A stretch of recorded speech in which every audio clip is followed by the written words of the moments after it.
الصلاۃ والسلام علیکہ یا سیدی یا رسول اللہ وعلی آلہ وصحبہ یا سیدی یا حبیب اللہ۔ گرامی قدر حضرات،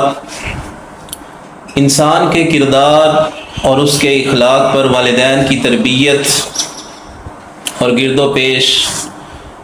بالخصوص گھر کے ماحول کا گہرا اثر ہوتا ہے۔ ماحول اچھا ہو، تربیت عمدہ ہو تو کسی دوسرے سے سیکھے بغیر بچہ عموماً اعلیٰ کردار کا ہوتا ہے۔ آج ہمارے اس معاشرے کے اندر جو کمی رہ گئی ہے وہ یہ کمی ہے کہ اولادوں کی تربیت والدین نہیں کرتے۔ اگر والدین تربیت اچھی کر دیں، بالخصوص والدہ ہے اور والد ہیں، پہلی درسگاہ ہے جو والدہ ہے، اور اس کے علاوہ گھر کے اندر ماحول اچھا ہونا چاہیے۔ دین اسلام کے مطابق ماحول اگر گھر کے اندر بن جائے تو یقیناً وہ بچہ اعلیٰ کردار کا ہوگا۔ تو موجودہ دور کے اندر جو خرابیاں پائی جاتی ہیں، اگر یہ ایک کام ہو جائے تو بہت سارے معاملات کے اندر آسانی ہو جائے۔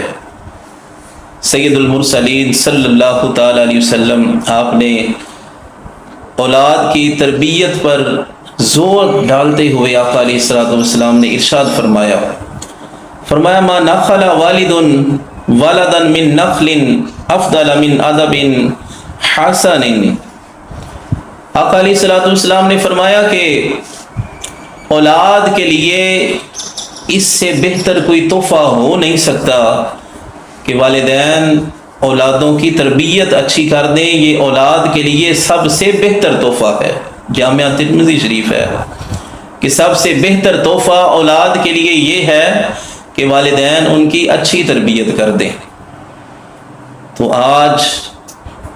آپ سبھی احباب سوشل میڈیا استعمال کرتے ہیں اور دیکھتے ہیں کہ کس طرح کی معاملات ہو رہے ہیں، زیادتیاں ہو رہی ہیں، زناکاری عام ہوتی جا رہی ہے، ریپ کیسز جو ہیں ان کے اندر اضافہ ہی ہوتا جا رہا ہے، اور کس طرح کا ظلم عام ہوتا جا رہا ہے۔ قانون ہونے کے باوجود، حکومت کے ہونے کے باوجود پھر بھی اس قدر ظلم، زیادتیاں، چوری ڈکیٹیاں، اور بالخصوص جو آج کل معاملات خراب ہیں کہ زناکاری عام ہوتی جا رہی ہے۔ زیادتیاں لوگ کر جاتے ہیں، نہیں خیال کرتے، حدود اللہ کو توڑ رہے ہیں، کوئی خیال نہیں آتا۔ اور اگر والدین اپنے بچوں کی تربیت اچھی کر دیں، اور تاریخ اٹھا کر آپ دیکھ لیں تو جب آپ تاریخ اٹھا کر دیکھیں گے تو انہی میں سے کئی ایسی نامور شخصیات ہیں جن کا تذکرہ ملتا ہے کہ کیا تھا کہ ان کی تربیت اچھی ہوئی، ماحول گھر کا اچھا بنا، تو پھر آج بھی ان کا نام باقی ہے، آج بھی ان کو خراج تحسین پیش کیا جاتا ہے، آج بھی انتہائی ادب کے ساتھ، حسن کے ساتھ ان کا ذکر کیا جاتا ہے۔ انہی میں سے شہزادہ رسول، نواسہ رسول، حضرت امام علی مقام امام حسین علیہ السلام ورضی اللہ عنہ،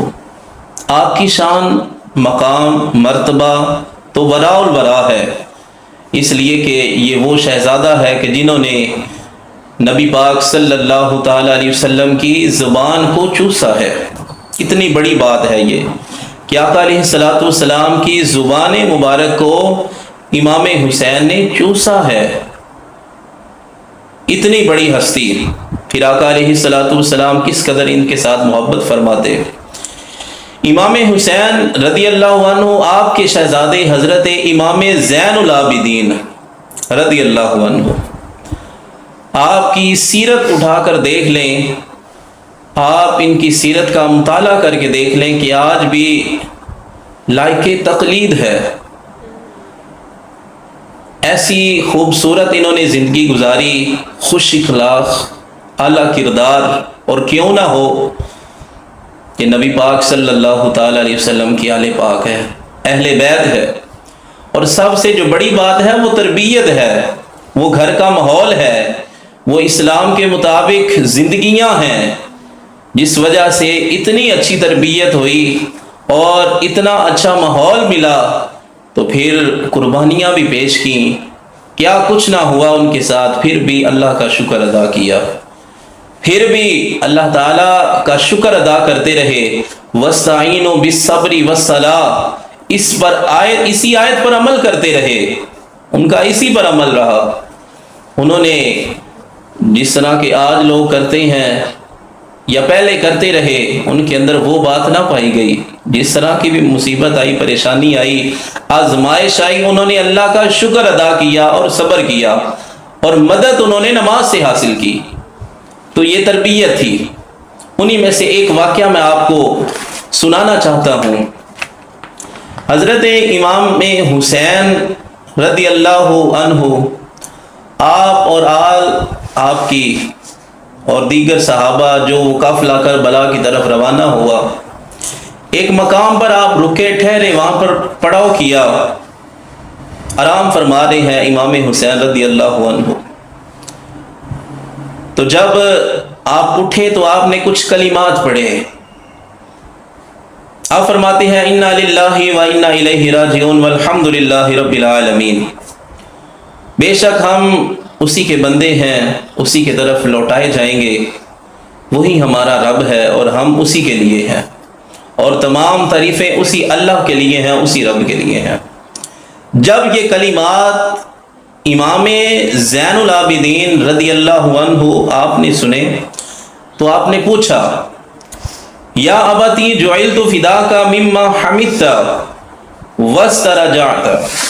ابا جان صدقے جائیں آپ نے کتنے اچھے کلمات کہے، اور یہ کلمات، یہ الفاظ کہنے کی وجہ کیا ہے، سبب کیا ہے؟ تو آپ نے فرمایا بیٹا مجھے اونگ آئی تھی، نیند آئی تھی، تو میں نے ایک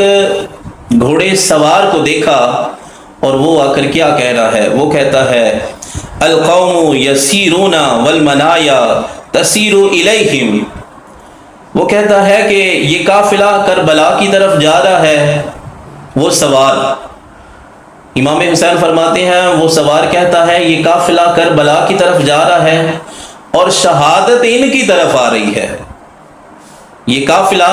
کربلا کی طرف جا رہا ہے اور شہادت ان کی طرف آ رہی ہے۔ جب آپ نے یہ فرمایا تو امام علی مقام رضی اللہ عنہ آپ نے فرمایا فعلمت ان انفسنا نعیت الینا، آپ نے فرمایا معلوم ہوتا ہے کہ ہماری شہادت کی خبر ہمیں دی گئی ہے۔ اس واقعے سے انہوں نے فرمایا وہ جو گھوڑے سوار شخص آیا تھا، اس ان کی بات سے، اس آیت پڑھنے کی وجہ سے اس بات سے یہ معلوم ہوتا ہے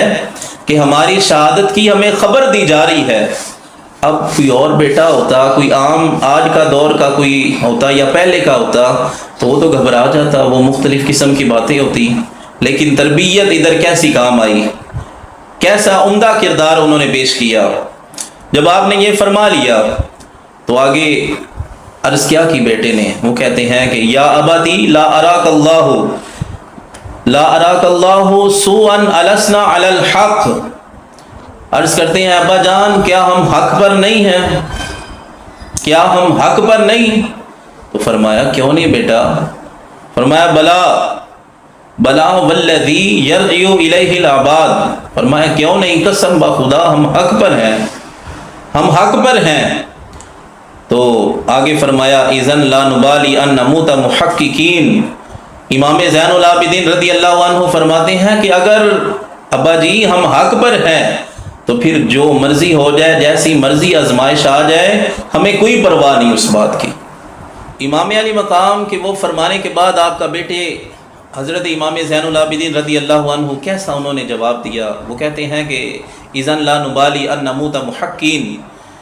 عرض کرتے ہیں ابا جی اگر ہم حق پر ہیں تو پھر ہمیں کسی بات کی کوئی پرواہ نہیں، اللہ تعالیٰ کی طرف سے جو بھی آزمائش آئے گی ہم اس پر صبر کریں گے، کوئی پرواہ نہیں۔ تو جب امام حسین رضی اللہ عنہ آپ نے یہ الفاظ، یہ کلمات سنے، جب یہ کلمات سنے تو آپ نے پھر کیا کہا؟ آپ یہی تو سننا چاہتے تھے۔ بڑی بات یہ ہے کہ آپ اپنی اولاد سے یہی توقع کرتے، یہی امید رکھتے اور یہی سننا چاہتے تھے۔ آپ نے فرمایا جزاک اللہ من ولد خیرا ما جزا ولدا او ولدہ، فرمایا کہ اللہ کریم نے جو بھی کسی اولاد کو والد کی طرف سے کوئی جزا عطا فرمائی ہے، بات سمجھیے گا ذرا، کہ اولاد کو اللہ تعالیٰ نے جو بھی جزا عطا فرمائی والدین کی طرف سے، میں دعا کرتا ہوں کہ اللہ تعالیٰ تجھے بھی جزا عطا فرمائے اس سے بہتر، فرمایا اس سے بہتر جزا عطا فرمائے کہ جو کسی اولاد کو اللہ تعالیٰ نے والدین کی طرف سے صلہ اور جزا عطا فرمائی ہے۔ تو بات کرنے کا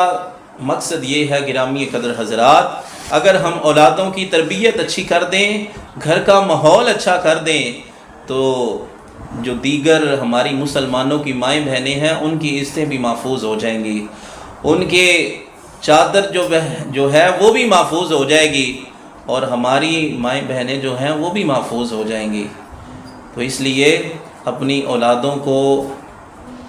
سمجھائیں، ان کی تربیت کریں، اور اللہ تعالیٰ نے قرآن کریم کے اندر بھی فرمایا ہے یا ایھا الذین آمنوا قوا انفسکم واہلیکم نارا وقودھا الناس والحجارہ،